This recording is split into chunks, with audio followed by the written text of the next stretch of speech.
Aditya Kumar Mishra ji, book Quran. Shri Harivansh. महाराज जी, जब भी हम कोई धर्म का कार्य शुरू करते हैं जो धर्म को बढ़ावा देने वाला होता है, तो भगवान हमारी परीक्षा या मुश्किल क्यों खड़ी कर देते हैं महाराज जी? ऐसा नहीं है, हमारी मान्यता है धर्म का कार्य है ही अधर्म से लड़ते हुए जाना। धर्म का कार्य केवल ऐसा थोड़ी कि खाली रास्ता है, तुम उसको कहते हो समस्या, समस्या नहीं, वो रास्ता ही ऐसा है।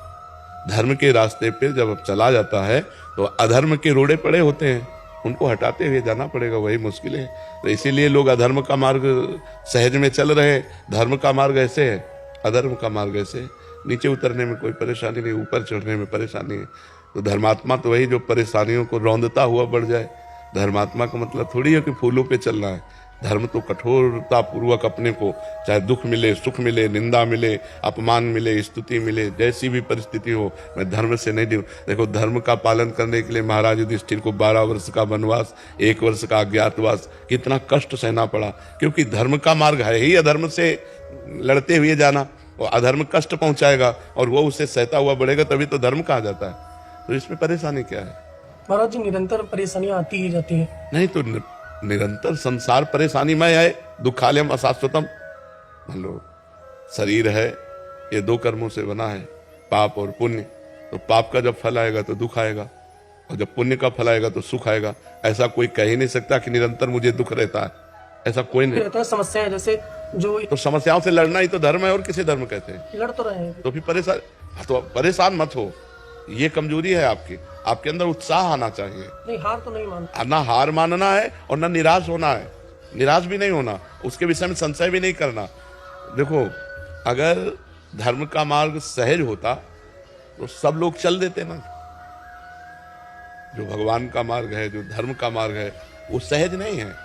अधर्म का त्याग करने पर ही हम धर्म से चल सकते हैं, और सहज में हमारी प्रवृत्तियां अधर्म में लगी रही हैं। इसलिए जब जब हम धर्म की तरफ कदम उठाते हैं तो एक कठिनाई, एक परेशानी, एक समस्या, किसी का सपोर्ट ना मिलना, जिसको सपोर्ट दो वो भी आपका विरोध करे, ऐसा मार्ग है ये।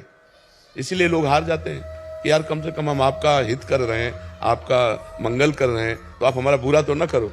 थैंक यू ना बोलो तो बुरा भी तो ना करो। लेकिन ऐसा नहीं, वो बुरा करेगा और फिर आपको धर्म पे चलना, तभी तो धर्मात्मा हो। तभी तो कहा जाता है वाह कि आपने उसको उठाया और वो उठकर आपको गिराने की चेष्टा कर रहा है, फिर भी आप उसका बुरा नहीं कर रहे और संभल कर चल रहे, तभी आप धर्मात्मा कह जाएंगे। इसलिए धैर्य पूर्वक चलो, और ये धैर्य है भगवान नाम। जितना नाम जप करोगे उतने आप धर्मात्मा पुरुष बनोगे। महात्मा धर्मात्मा वही होता है जो भगवान से जुड़ा रहता है। जो भगवान से नहीं जुड़ेगा वो धर्म में नहीं चल पाएगा, वो भगवत मार्ग में नहीं चल पाएगा, क्योंकि इसमें बहुत बड़ी हिम्मत चाहिए ना, बहुत सहनशीलता चाहिए। ये कोई हंसी खेल का मार्ग तो है नहीं। पक्का समझो, धर्म का मार्ग ऐसा है कि एक आदमी गिर रहा है, आप उठा रहे हो, और वो उठ के खड़ा होकर आपको ही पीटेगा, और आपको चुपचाप सह करके उसको पीटना नहीं है। पक्का विश्वास रखना मेरी गलती नहीं है, मैंने इस गिरे हुए को उठाया है, अभी अपने स्वभाववश मुझे पीट रहा है, इसलिए इसको भी नहीं पीटना है और मुझे निकल जाना है। ये बहुत बड़ी बात है, ये बहुत बड़ी बात। तभी तो उसकी जय बोली जाती है, ऐसे थोड़ी जय बोली, धर्मात्माओं की जय बोली जाती है। समझ पा रहे ना आप जी?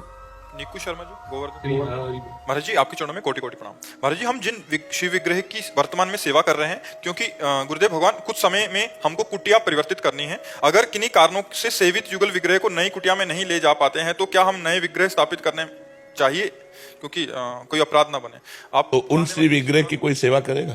दुर्भाग्य जन उनकी भी आसक्ति उन्हीं में। हाँ, तो कर सकते हैं, फिर कर सकते हैं।